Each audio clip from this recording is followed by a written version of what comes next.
And I guess we can get started, but this discussion is right on for what we're doing today. And, you know, because this is a small group, we can tailor it to what's helpful or not helpful for the group today, I think. Let me share what I have for you today.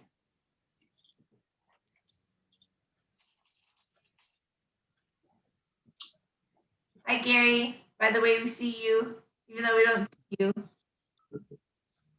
Hi there. How you doing? Good. We have a small group today. So there's Brooke.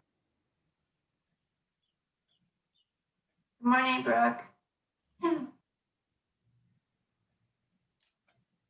Wait for her to come online. Good morning, Brooke.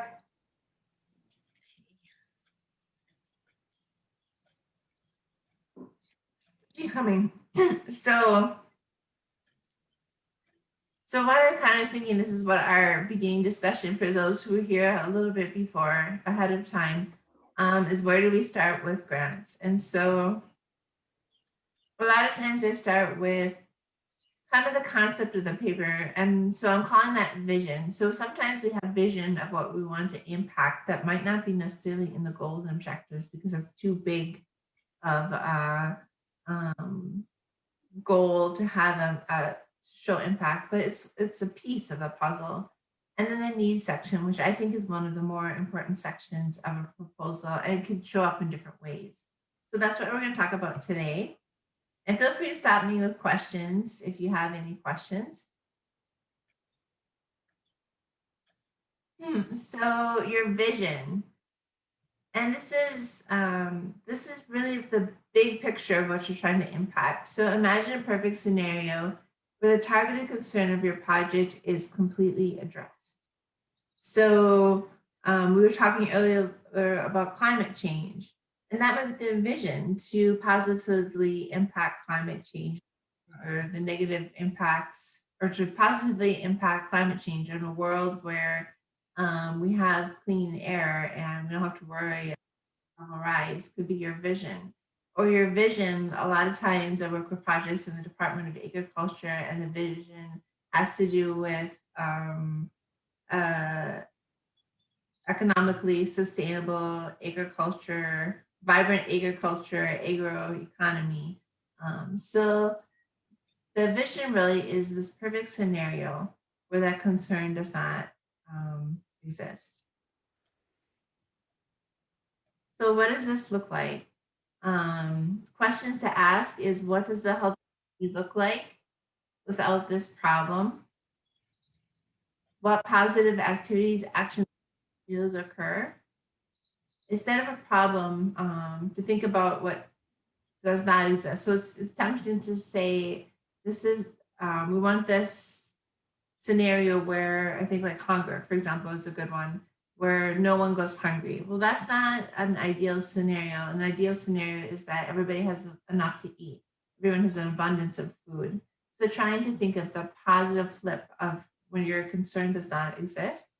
Another example is, instead of students will not fall behind, another example would be students will academically excel and gain workforce skills. So it's looking at things positive. Maybe we can do an example together.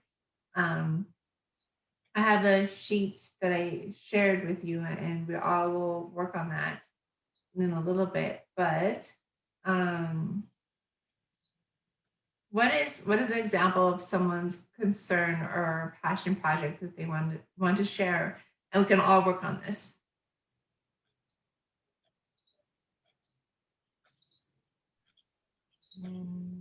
They want to share that, use their example, the concern.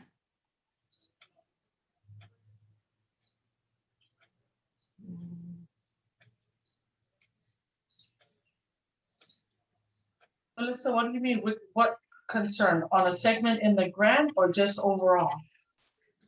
So we're talking kind of about your project ideas. So what we want to look at the vision, and to focus in on the vision, we kind of start with a concern that you're trying to address or what the ideal scenario looks like. So like for Gear Up, we can use Gear Up. Like what is the problem that we're trying to address? Well, overall with Europe, the concern is to have the students meet those academic thresholds and be able to successfully matriculate out from 7th grade all the way through high school. So that's the general concern of the grant.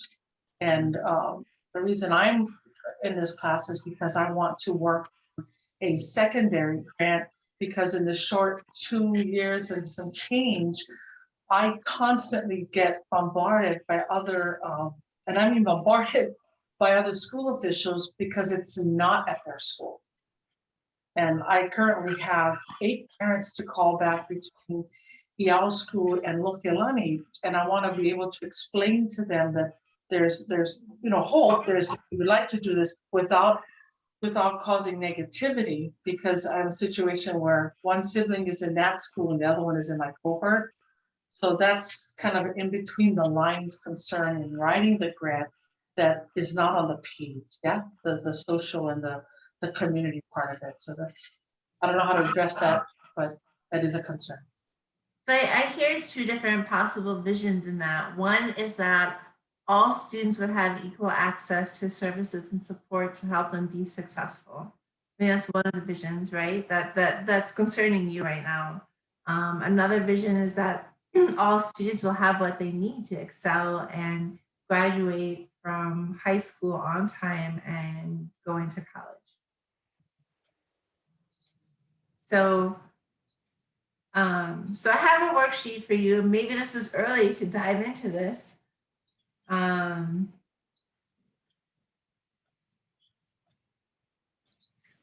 some reason, it's not.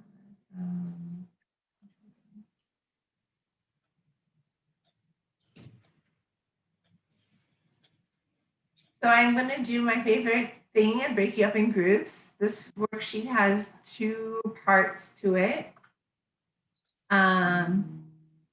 So for the first part, you're just doing section 1, the vision. So there's just 2 questions. And what I want everybody to do is just come up with a sentence of their ideal scenario. So you can just talk it through with the person in your group.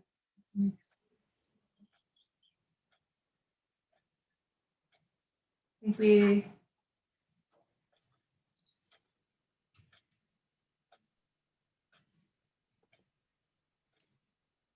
So maybe I'll do groups of 2. So you can talk with your person and talk through your vision and your ideal scenario. And see how that goes.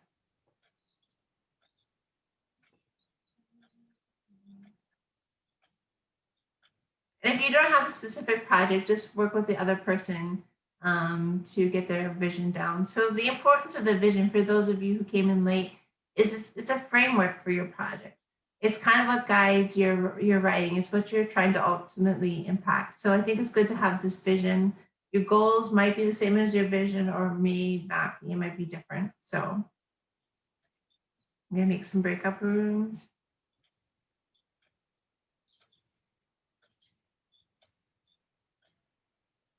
They're random. So see what they do. And I think I gave you maybe about 6-7 minutes. I'll hop around to see where everybody's at, if that's a good length of time.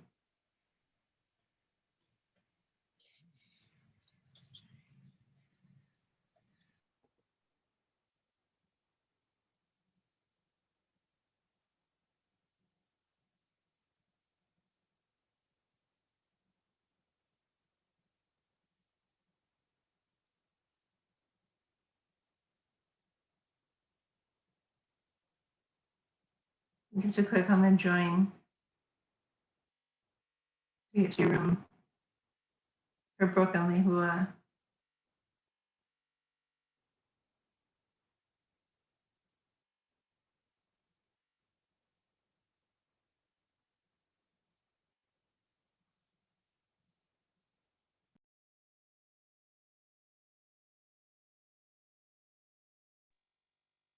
all.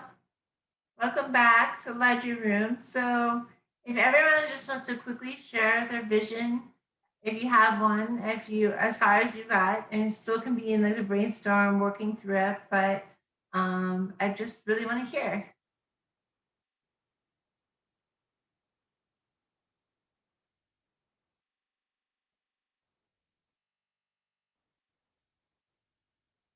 Everybody's on mute, so.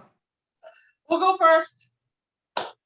So the beautiful, talented, humble, incredible Laurie Fitzgerald has a great vision for a grant that will focus on farming and using our culturally based farm manao to grow native Hawaiian food crops and other items, natural items here, and Medicinal, to educate, right, and to educate through agriculture, not just to educate through agriculture the younger generation, and to put that together as a long-term opportunity for the community.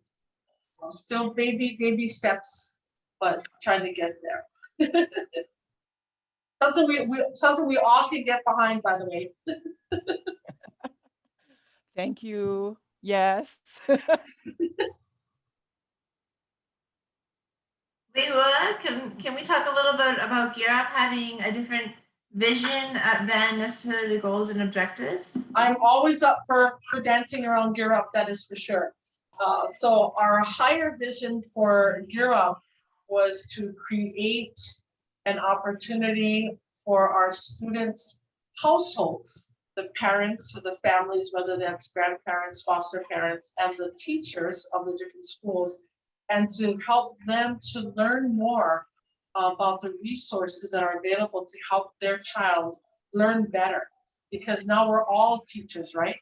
If you visit your family and you're an uncle that's a professor at the college, they're going to ask you that question because now learning is in a broader space. So our vision is to not just follow what the federal guidelines are, which is to help educate that student to be able to move forward academically and the college and eventual career level, but to also engage the parents and the administrators in maybe a professional manner so that we can start to include our households in that. So I rambled on because I'm so excited because I think it's something we can do. And I want to get started on it. So I'll write it nicer later on, but it's gonna go. It's gonna go. So one thing like with the Gear Up program, it's clear in the scoring criteria as well as the way that the grant is written. The higher vision and intent is to build capacity of parents and families and educators. But the goals and objectives are to get those students to graduate in time, be academically prepared, and enroll in college. So their goals and objectives are one thing, but their vision is to build capacity to impact future generations. So that's a nice way to kind of separate the two and thinking about it. So I'm going, who's next? Velma and Stuart, do you want to talk? Well, I have to confess that Velma kind of got me started going off on my project. So I just rambled for most of the time, but it was good. It was very useful, and it kind of clarified what the vision is. And again, trying to constrain it a little bit rather than being kind of up all over the place. So what kind of came out of it is my vision is managing the UH Maui College assets in an intelligent way to best integrate with the community grid. That's my vision. Awesome. Thanks for sharing. Velma, do you want to share something or do you want to pass? No, the entire time we were just talking about energy on Maui, and I was like having a mini lesson from Stuart, so which is really good. Now, Stuart is a wealth of information. But in all of my Run off at the mouth. Yeah, the questions I kept asking him, I kept probing and probing. And I think that's when he started seeing light bulbs, because I was like a layman, just listening. And I'm like, what about this? What about that? He's like, oh, okay. But I'm glad we had a nice conversation about the campus. Very much. And Gary, Brooke, and Winnie.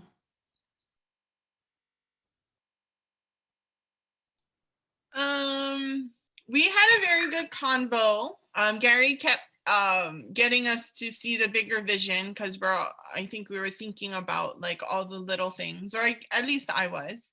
But my vision is to I guess get high schoolers and maybe elementary school kids more excited about their culture and maybe their history, and take that excitement to build, I guess, identity and motivation, identity, and I can't remember that other word I was trying to say, but like I can do this kind of thing. Like I can go into these, I can go into higher education, I can do whatever I want, and then bring that with you and feel confident about it, rather than listening to all the stereotypes that people have about Native Hawaiians, like being lazy or like unmotivated, or like we don't have anything. So I kind of want to do that. Yeah. Or that's my vision anyway. Engaging the students and exciting them. Yeah. And to identify with culture through exciting them and building their self-efficacy and concept confidence through culture, identifying with their culture. Yeah. Yeah. Winnie or Gary, do you want to share?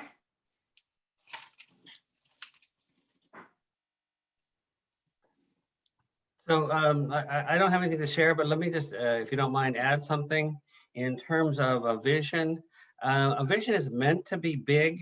You can scale down your plan to do a part of it, but a vision should actually portray the end result. What does it look like after you've gotten your end goal?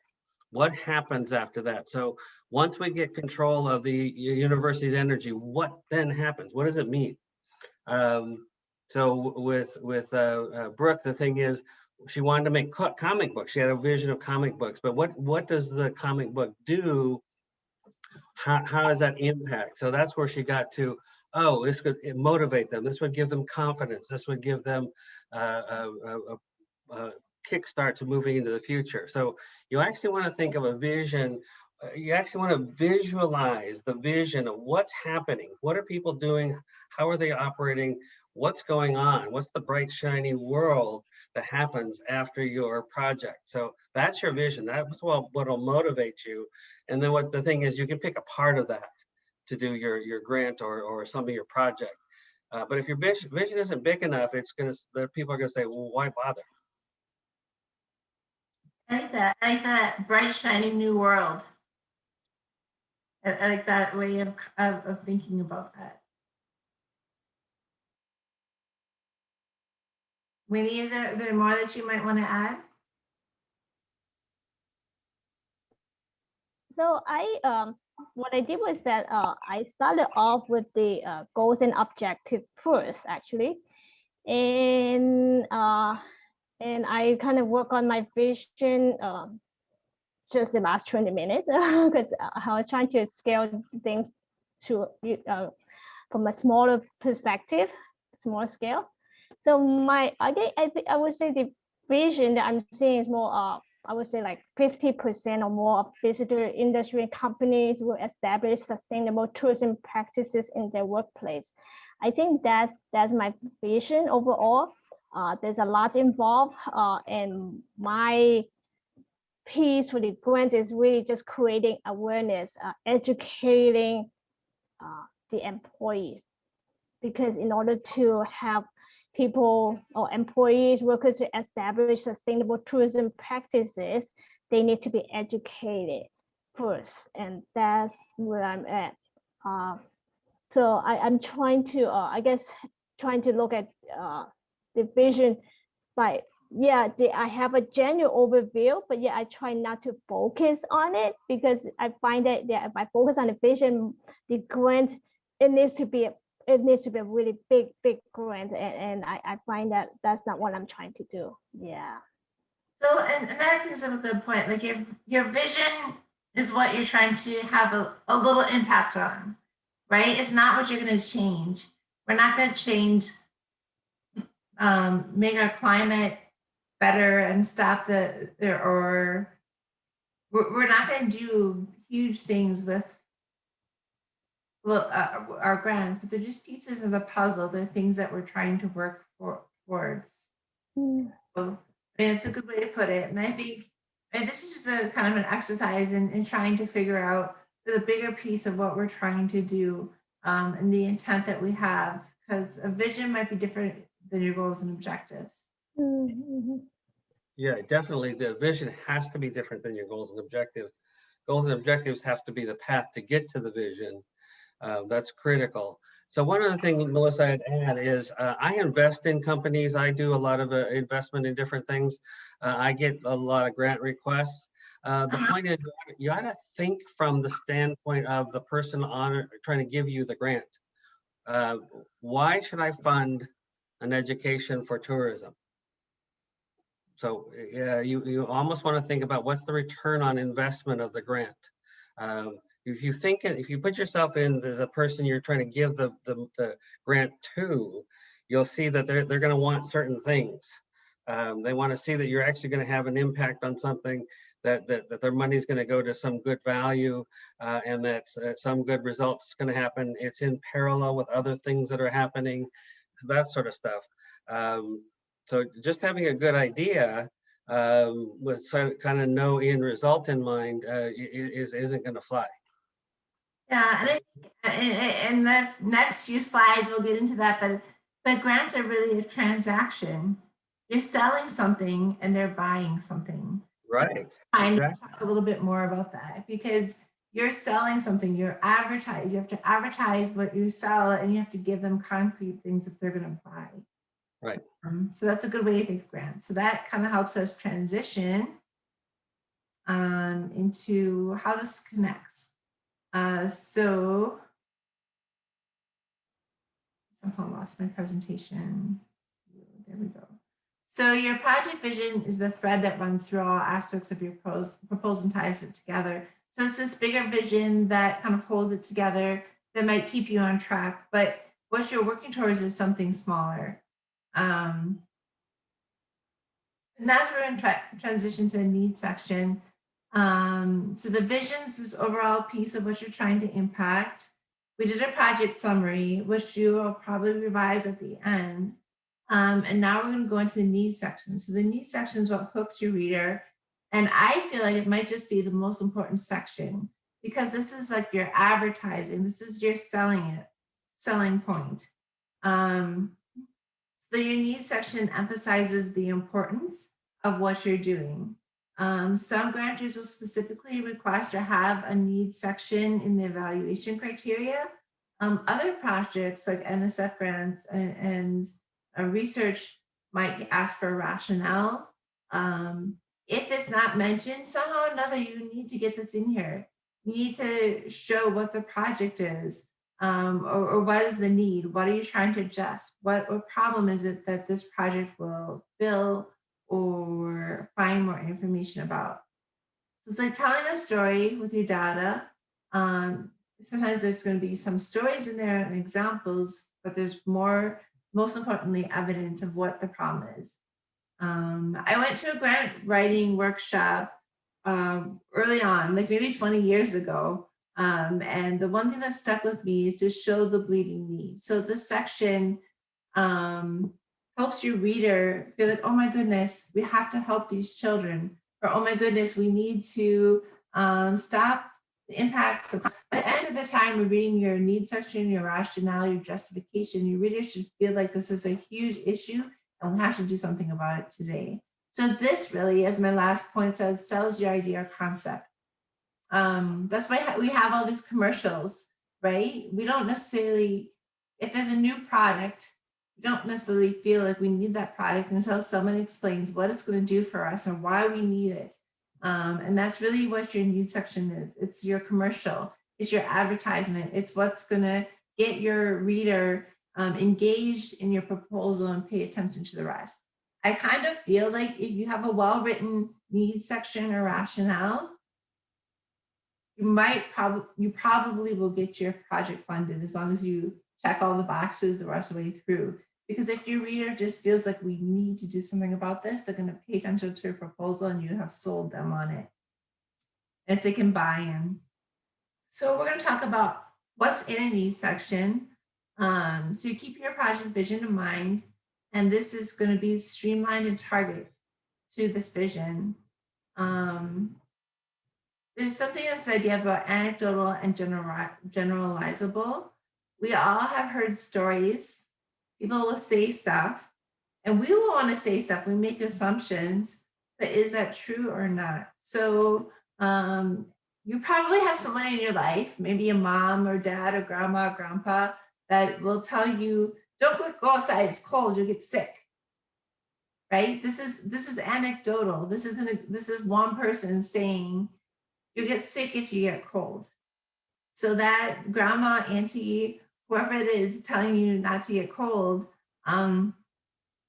might have some evidence, but I think more generalizable, which adds credibility to your proposal, is the data and evidence. So you have doctors who will say that while the cold won't make you sick, but actually the cold virus transfers better in cold and humid conditions, cold and dry conditions. There are cold and dry conditions, and you have a better chance of getting sick when you're in like 40-degree weather. So maybe not in Hawaii's weather. Or people stay inside more when it's cold outside, and then they get sicker because they're in closer contact with each other. So that would be the generalizable data, but the anecdotal is the story. So sometimes you can use anecdotal examples or stories or quotes to emphasize your data. So that can help. Just know that you need data for credibility. And the more closer the data matches your population, the better. So if I were looking at graduation rates for the nation, and that being an issue, how would they be relevant to Maui students, right? We don't know if they're better or worse. So you really have to try to focus in on getting the local data. And then that data becomes the objectives many times of what you want to change. It's good to use recent data. Within the last year or two, if possible. Some things you can't get as recent of data, but then you just let your reader know that this is the most recent data available. So where do you get data? I have resources that you can start looking for data. Let me put that in the chat book or chat box. Oh, my chat box isn't coming up. Hold on a second.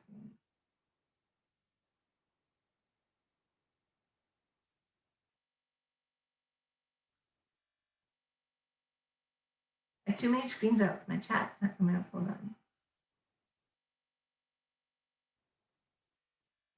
There it is.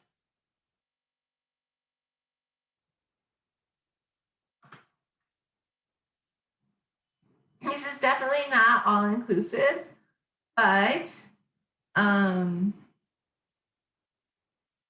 it's a good starting point for lots of different data that I use regularly. These are probably the sources I use most regularly, like UHMC and UH system data, Hawaii Department of Education, Hawaii P20 partnerships for education, research articles. I'm always looking for research, especially for like our National Science Foundation grants. We need to build upon the research that's been done.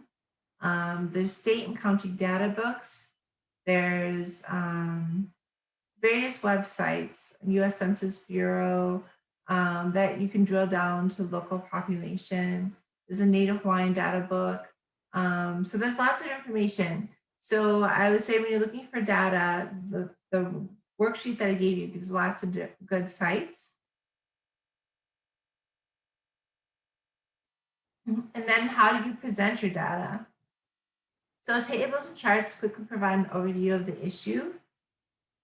Keep it simple and focused on your problem. It's easy to collect lots of data and go down lots of different rabbit holes, but I find the best proposals are very streamlined and the data is specific to the objectives you're trying to change. You'll always provide discussion of your tables and charts. So you don't want to just put a table and chart in there and not discuss it or mention it. So I would talk about the chart in my text and say, see table 1 or whatever it is. You want to provide the source to show the credibility for that. So this is an example of a table I might use. When you're looking at this table, what is this table? What might you learn from this table?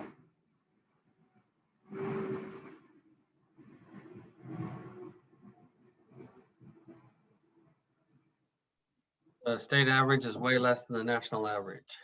Yes. I'm not necessarily saying this is the best table in the world, but yes, the state average is way less than national average. What else do you see? That the low income is less than the total.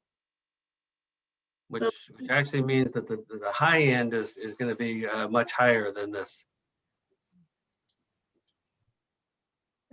Say that again.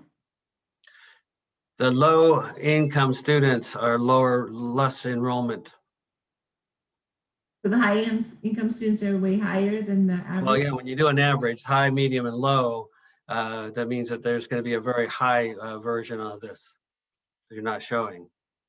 Right. And that's data I can't easily access. Mm-hmm.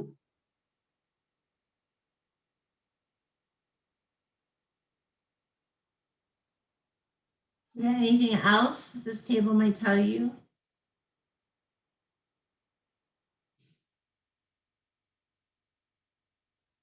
What do you think the grant might be about?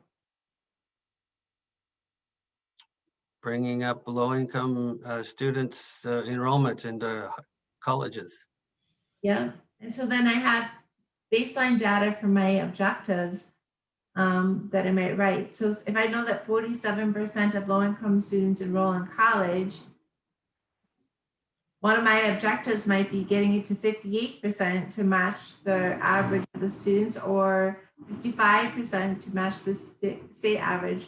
Probably not 69% to reach the national average because that's really high. Probably too ambitious.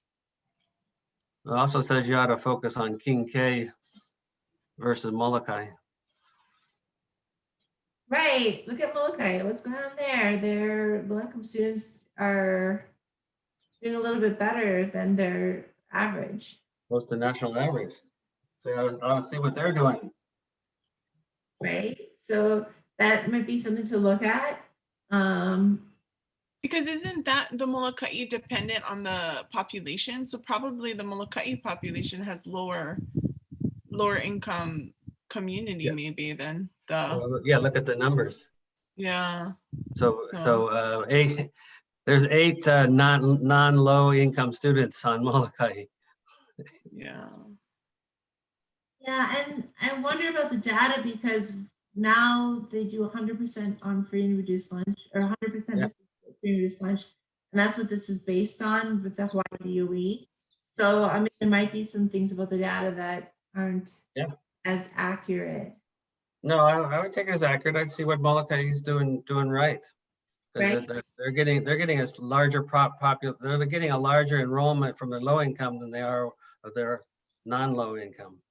Yeah, so they're doing something really good. So it'd be good to just see what's going on there. Okay, let's look at our next table. Yeah, this is another grant, and I can't say that this is the best table ever, but it's some examples I had. So what does this example tell you?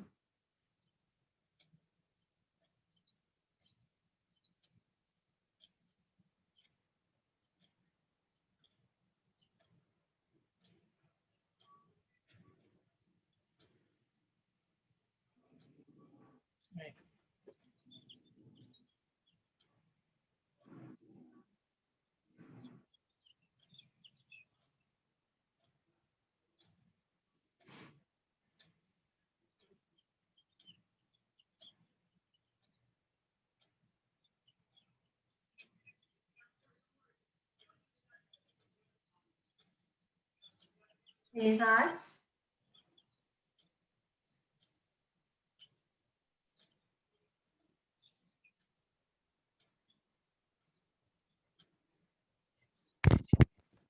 Well, if you don't want to live in poverty, you should probably go to college.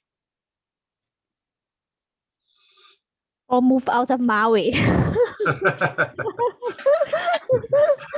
Right. Yeah, the Maui number doesn't look good. Is way below the national average on everything on the 4-year degree and 6-year graduation rate. Yeah. And this is specific to Native Hawaiian Pacific Islands population in Maui. So it's kind of showing the increased need for services to Native Hawaiian Pacific Island students. But there's been a system of oppression and other outside factors that have led to this situation, right? And It also indicates that there's no jobs for Hawaiians here. very good point. So maybe we need to do more with. It might be a good for our Well, there's no reason to go to there's no reason to go to college if you're just going to work at the front desk of a Hyatt. So that's what the major dropout is.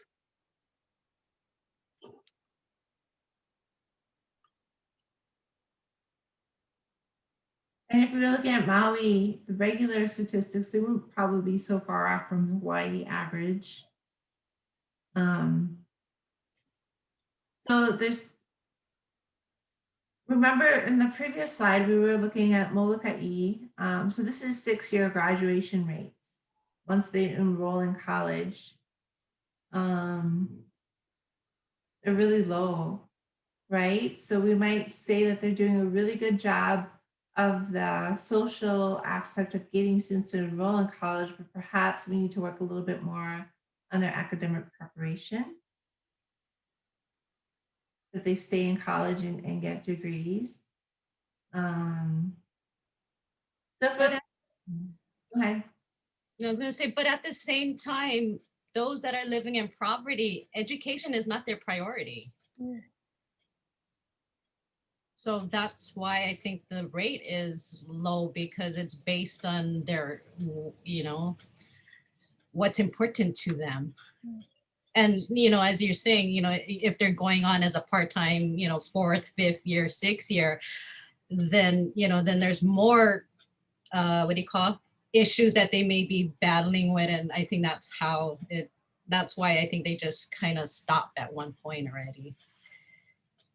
This is kind of a cycle, right? So maybe there might be a need for more vocational rather than 4-year degrees, 6-year graduation rates, maybe because education is not a priority, a vocation where they can at least get better paying jobs rather than, continue the living in poverty by working these low paying jobs. Yeah, so a faster track to better living wage jobs, because there's a lot of good jobs that just need some technical skills, but not necessarily a 4-year degree, but a higher paying. Right now, there's more of a focus on apprenticeship model, learn while you earn. And the new thing that's been coming out from the federal government the last few years, especially in times of COVID. And it continues to come out even with the new administration. So that's really kind of where things are moving. So yeah, I would add a second line on the 2-year degree or certificate, maybe 2 lines. The third thing is we know that there's an impact because a lot of students get a 1-year scholarship. They take it and then it's not renewed the 2nd year, so they drop out. Yeah. But that's a really high percentage. There's more information that we need here. Right. And part of this actually was written for a grant that focuses on obtaining 4-year degrees. So that's the focus, why the focus is on that versus something else, because I just had to grab what I could to So, and that shows, like we had talked previously about framing your work. So you would tailor the data to the type of grant that you're working on. So this grant, the focus is getting students to obtain 4-year degrees within 6 years, and focus on working on low-income students, right? But if I were focusing Yes. Got it. aspect, or even cultural perpetuation, and maybe an not agricultural business, an economy around higher paying jobs that perpetuate culture, and or agriculture economy, my statistics might look different, and what I'm including in here would look different. And then when we think about addressing, and this kind of goes to the vision, we're talking about high level and what's accomplishable, what might be reasonable to address during a 5-year project? Do you think we should address the percentage of Native Hawaiians living in poverty in a 5-year project? Would you be able to change that in a 5-year project, focusing on education?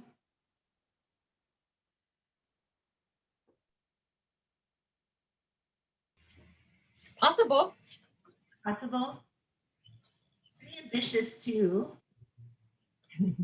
I think maybe if we were focusing on a project that had to do with economy, and jobs and creating jobs and so forth, maybe. But if we're focusing on getting students degrees, that's longer down the pipeline and not maybe as much a priority. So then, I mean, that's a good comment about relative, like what's relative to the population to make the most change. But one thing I know I probably can change is the 6-year graduation rates, helping students be more prepared. But I probably, with this type of program that this was written for the Educational Talent Search Program, we're probably not going to be able to move that percentage that's living in poverty within 5 years. But we could probably change the 6-year graduation rates for the students that we work with. I have a comment. Well, while I'm looking at this table, I think about Maslow hierarchy, right? So if we're talking about poverty, and that's kind of like the bottom tier part. And then if we're talking about education, the self-actualization is like the steps at the top. So the gaps in between is probably the things we kind of have to address for them to get educated, or to be open to education. So I mean, that's how I see, like, how I would write this grant, or approach it rather. I'm gonna dovetail Velma's comment, because your first question is, what does this example table tell you? It tells me that that's 2 different kinds of data. 2 of the 3 focus on an education percentage. The other one focuses on an economic percentage. So there is that missing bar there. And I'm of the opinion, and have many people like myself, where living in poverty gives you more incentive to be educated and not necessarily less. So there's a whole bar. You almost want to take that 24% and put it on a different data, because it doesn't really feed into, because the 4-year degree data doesn't tell us if they're living in poverty. It doesn't give us their economic number. So I think that there is more opportunity here for each of the levels to be granted a grant, so to speak, of improving, where they are, where they can be. And I also don't read this table to say that the 24% living in poverty are not able to be educated. I read that as, what do we need to do to check the education level of that income bracket? What's missing, and what can we grow there to move that number? Because that 9% average out of the state of Hawaii is almost 3 times to the minus of the other 2. So I think I see opportunity. I see opportunity for a class of people represented in this data, and an opportunity for education and to navigate resources where they may not be. I think there's a lot of good discussion. I think, we make a lot of assumptions, and this is where Velma Stewart and I started talking right before we came into right before everybody joined. There's a lot of assumptions that are made without checking things out. So if you were designing a project to help this percentage of the population living in poverty, you would want to do a needs assessment, right? You would want to understand what's going on in the community, in the economy, the social aspects of it, because we know this is the outcome of all these external factors, right, that are happening, and then what's most important for the people that there, and what do they want? So that's a good point, and I think that doing thorough needs assessments is really helpful. For example, I was in a conversation, I wrote a grant that I didn't write, that someone else was the lead writer for, and I was initial and startup conversations, and there was an assumption that CTE students, high school students, didn't enroll in college at the same rate as non-CTE students. So that was an assumption that was made in these conversations, but no one checked it out. So I was doing this data for the talent search program, and the data was there. So I had to make a chart because, I mean, this was a few months after the proposal was submitted. And actually, students who were in the CTE programs went on to college at higher rates than those who weren't. And I have my own theories about that with working with upper bound prior, and that low income students don't necessarily feed into the CTE programs and their pathways because parents don't have information. But again, it's another theory that isn't justified with data. So I think when you're looking at these data, and when you're making assumptions about what the problems are, it's a good to support with data and really do a thorough job of understanding what's happening. And I think the other thing is to look at a lot of grants you have to frame your grant for what it is, right? So there's no perfect grant. Rarely will you get a perfect grant that allows you to do the perfect thing that you want to do. So it's like a job resume. Like every grant that you submit, you're framing it to what the funder wants. So this table was created to meet a program that federal regulations, the only thing you can do is your objectives are stated for you, where you have to get students to enroll in college and graduate within 6 years. So those objectives are already laid out for you. So while there's better things and other things you can do, this grant is helpful for certain populations of students. So there's small pieces that get to the whole puzzle. But I love your questions that you're asking, because I think, sometimes you have the flexibility to design a program, and really understanding the needs of the population will give you better outcomes overall and a better project. So great job.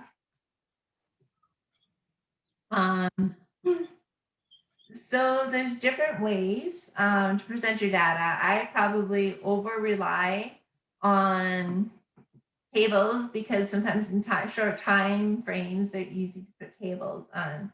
But a picture can be worth 1,000 words for sure. So here's just some things I grabbed real quick. Just different things. The upper left-hand pie chart is just from the UH system for my college. But it can quickly show you data faster. The upper right one is showing, and this is an older chart I used a few years back, but showing the 10-year survival rate of a startup businesses in the food industry. Or maybe it's just startup business. I think it's just startup businesses. So of 100% of businesses that start, 10 years later, only 33% exist. Another thing, just even simple maps. I think a lot of our grants, especially a lot of our federal grants are reviewed by people from the continental US who don't understand Hawaii. I've had program officers not understand that we had to fly to different islands. Even, I don't know, after how many conversations, like I had a program officer that was visiting Hilo and called me when I said I could pick them up to the airport, because it was like, oh, they were doing an audit at Hilo, and they're like, oh, we're gonna stop in Maui. And there's a number of programs, and one of the, actually someone else said I can pick you up from the airport. So we had this conversation, and then basically the program officer called me. No, someone said, let me know your schedule. And then I said, I can pick you up from the airport. And the program officer called me, and this is after reviewing our budget for many years. And she was like, you mean I can't drive from Hilo to Maui?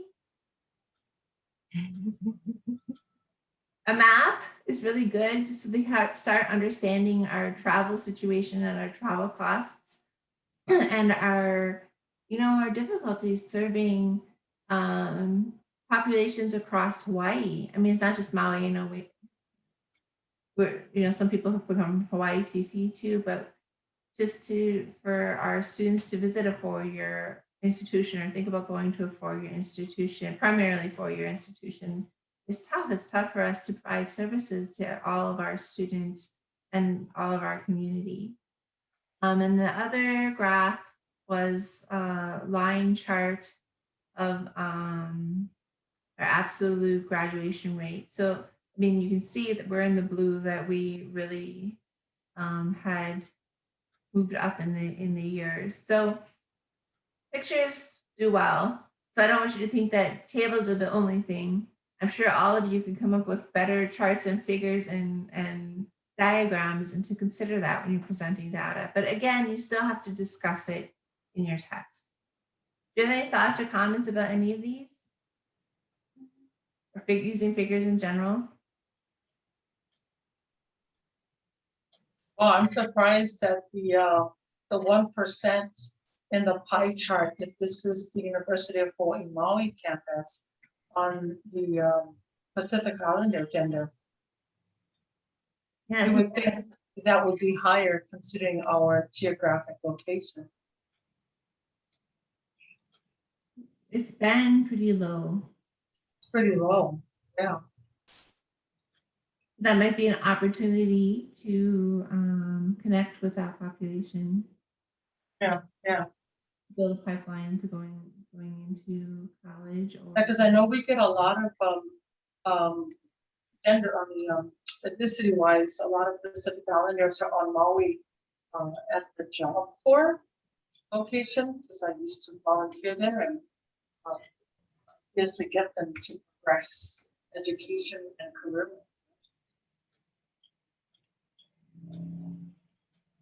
Yeah, I know it's been an issue with kind of our leaders at our campus do want to serve the Pacific Islander population and have programming that targets that population for support. Yeah, don't be afraid of charts. It's also easy. That's in the age of snippets. Basically, snip your picture and put it in your narrative. It's really nice.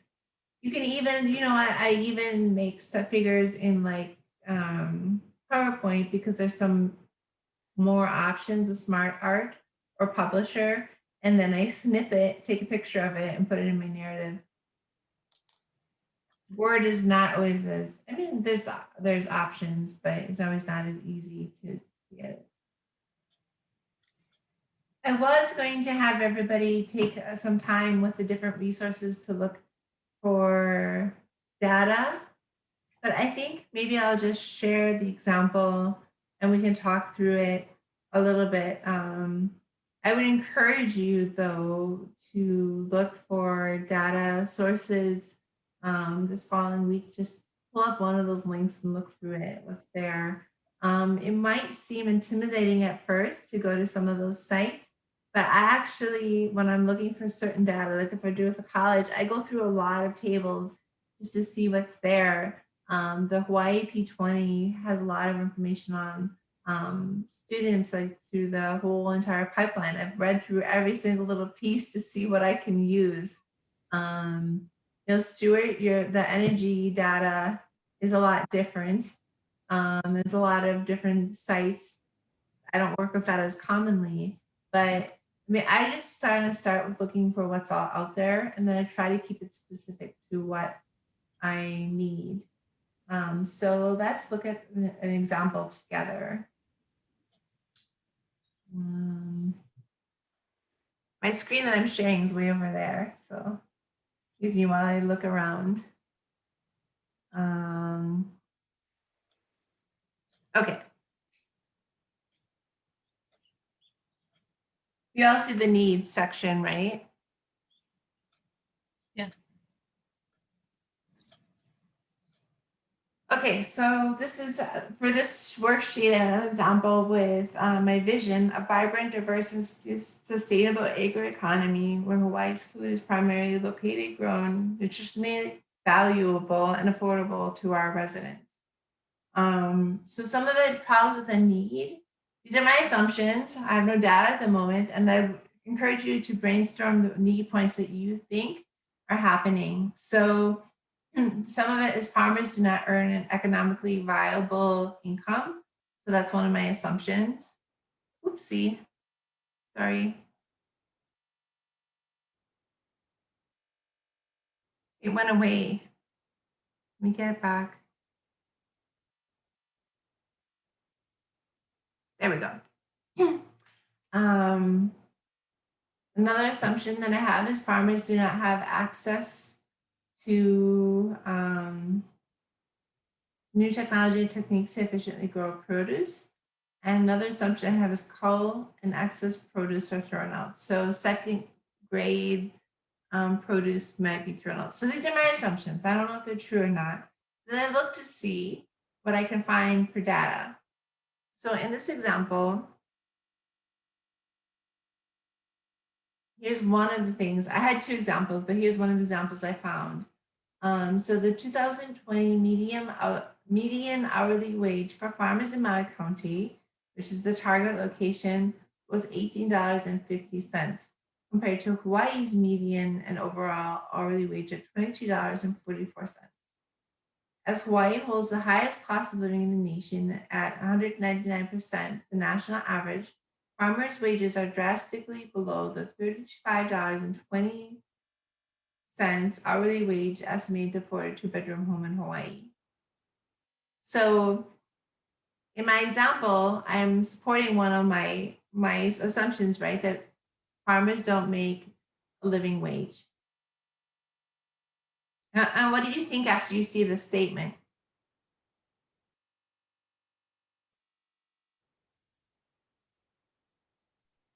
You don't want to be a farmer.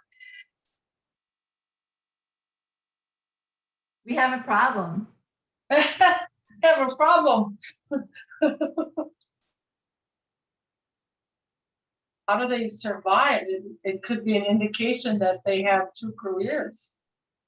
One in agriculture and supplementing in another way in order to survive. Or they have to supplement their income with assistance of some sort. I don't know. Very concerning. Many of them do have a first job and their second job is farming, or they have to think of a way to make money off the farm, which is like an education center.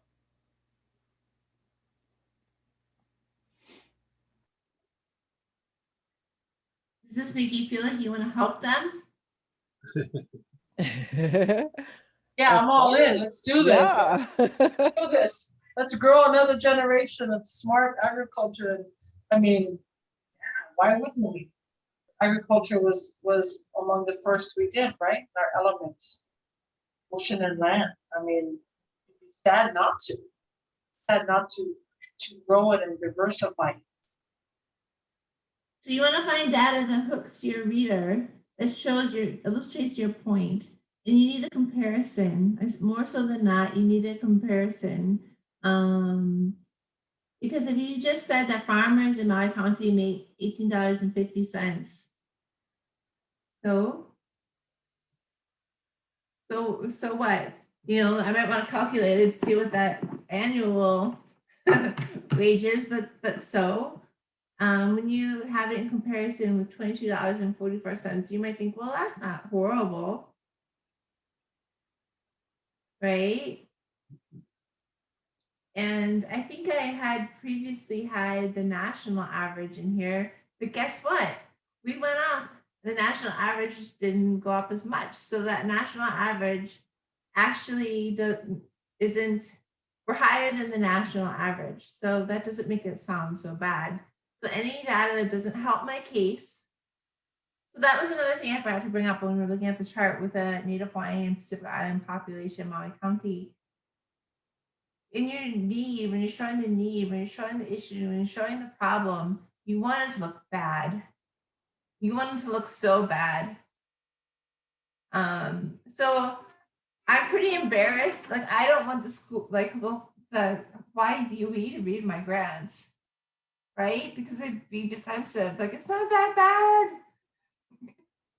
You know, I feel kind of uncomfortable if I'd have someone from Molokai reading the grant those tables, right? Because they're like, it's not that bad, right? But I chose the worst data and I compared it to the best data to show the biggest gap, right? So that's what you want to do. You can generally always spin your data to make it look bad, so bad. So that's what I want you to take away from this.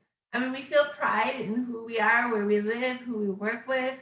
We defend, we know all the strengths that come from here, from our community and from our people and from our kids, right? We know that. But when you're writing a grant, it's just all bad. It's horrible. It's so bad that they can't help but want to, the reader or whoever's reading your grant just wants to help, and they buy into your project before you're selling your project. So they buy in before you even start to tell them what you're going to do. And then when you start telling them what you're going to do, it's going to align directly to the need. And that's what they're buying, what you're going to do. So the need section selling, it's your advertising, it's your commercial. And then they're buying your objectives, goals, outcomes, and what you're going to do. Make sense? Okay. And then, of course, you add your references for credibility. So that's what I have for today. Is there any questions? Do you add, like, if there's no space for the references, like usually I add it in as a like right after what I wrote, and I put in like the website or something, because a lot of my grants tend to be I have a character limit, not a word limit, but a character limit. And so I feel like I need to put in references, but a lot of times I don't really have the space to put in the references when they are giving me such a small, character limit. I need that to explain, what I need this for. So what is your recommendation on that? It depends on the funding institution, the solicitation, what it tells you. So if I have a separate reference or bibliography that Mhm.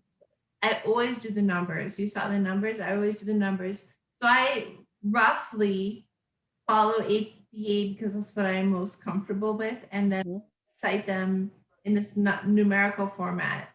But sometimes there's different papers, like Stuart knows, we just did the Department of Energy, and so we were looking for what kind of references would look like that. So, but if I have the opportunity to put the references in a works cited or some other document that's not in the page count, I will always just use my number references. Okay. So this may not help a whole lot, but Laura, do you know about tiny URL? So a lot of times URLs are really long, but if you use tiny URL, you can reduce the size of it. That might help character-wise. Thank you. I never thought of that. Yes. That's a great suggestion. So some funders like NSF don't allow you to use URLs because they don't want anybody to have outside sources. So that's what I'm saying. It's program specific.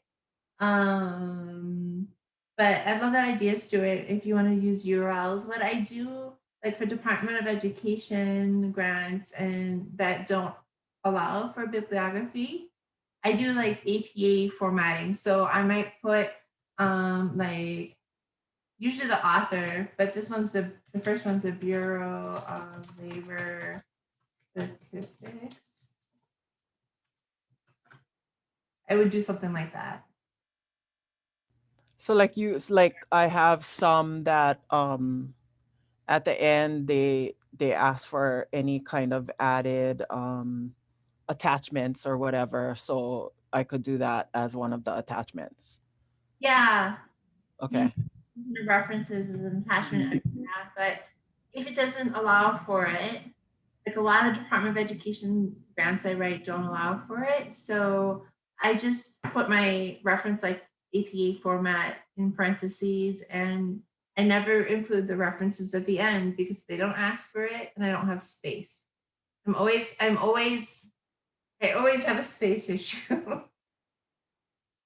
I would assume like more federal grants and stuff like that would be more like where you would have the room possibly for those types of things versus a lot of the ones that I go for are more organized, Hawaii Community Foundation or OHA or, Hawaii Tourism Authority or something like that, where a lot of them are, they're already online. You have to apply online and they're structured. And so those usually are the ones that have the word counts and that kind of thing. I might still, you can play with it and see. I mean, the 10 URL is a great suggestion, but you could do the APA formatting. If they don't ask for the requirement of where that you include the references, I would just do the APA formatting. Generally, they can find it if you put it in there. The author, if it's not an author, like the Bureau of Labor Statistics or the U.S. Census. If I do U.S. Census, I usually put the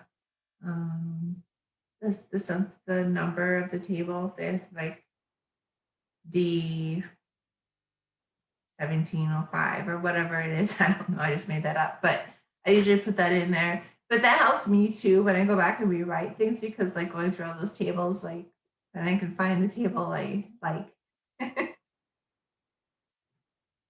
But good questions. Any other questions? Well, thank you so much. Next time, if you want to come next time, we're going to go through goals and objectives. Reasonable goals and objectives. But thank you so much. Have a good weekend.